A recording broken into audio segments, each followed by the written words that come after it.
Good morning, ladies and gentlemen. Eddie Marcus here. If I were going to make a statement or ask a question, I like it to focus it to the public of the world, not the governments, but the public of the world, the so-called bosses of the world. And the question that would be on my mind is, who rules the world? Who runs the world? That's a question I'm sure many of us have given some thought at one point in time. Who rules the world? Well, when you think about who's ruling the world, you're thinking about what does that entail, ruling the world? Well, we're talking about people. We're talking about who rules the people of the world. And you say, what does it take to permit people or allow people to exist on the world? It takes certain substances like food, clothing, shelter, education, and all the things that we have embraced as so essential for our existence on this earth. It, whether you know it or not, is only affordable if you can get the money to do it or steal it. And they got jails and prisons for violations like that, except unless you're in a big organization, you can get away with it. But the average Joe Blow, no, you're going to do some time. So your food, clothing, and all of that stuff that is essential for your survival is governed by those who make money, who control money. And no one can control money any more than the one that makes the money. So we have international monetary funds, we got other institutions, but it's all about money.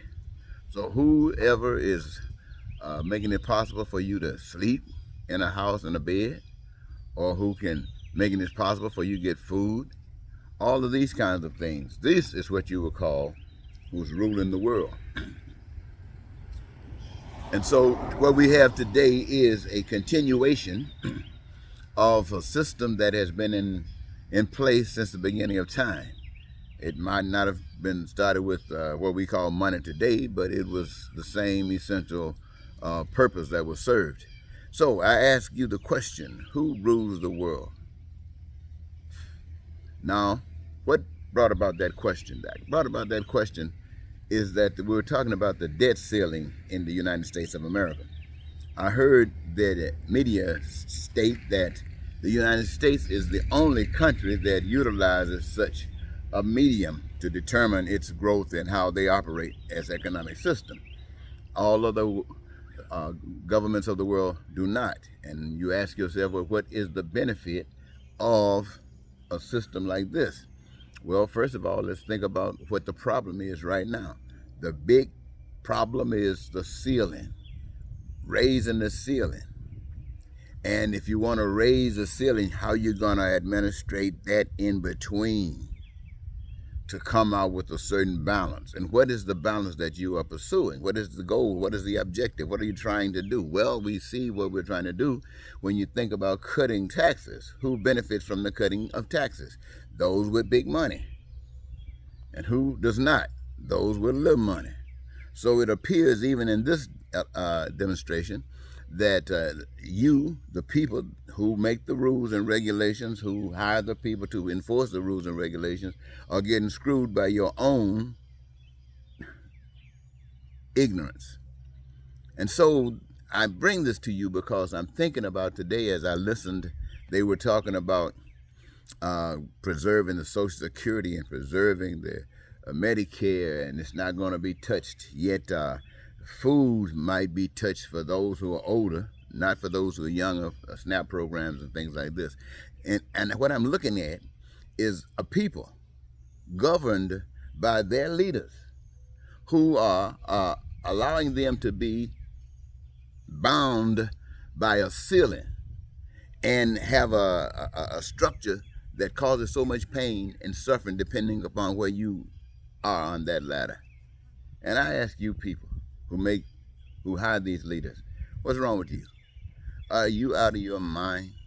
First of all, I want to remind you that yes, the people who make the money, who controls the money, who determines what you're going to get in your hand and what you won't get in your hand and what you can use it for.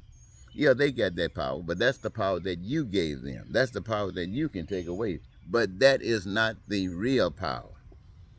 We talk about food. There is a power that is most essential in where the food will be available, and it doesn't require money. The materials to do the other things that we say are so essential doesn't require money. It's the power of God. It is the power of the universe. It is the power of love to do all of the things that has been provided even for you. The food, the clothing, the shelter, the education. This is resources that are given freely from the heaven. Those who make them are those who benefit from them. That's you, the people, all of you, everywhere, using the free resources to produce that which you have determined are essential for your needs. And you have constructed a government that keeps you from getting it by binding your hands as to whether you got money or not, by binding your hands about what part of the ladder you're living on. You, the people, are doing this. It's not our governments.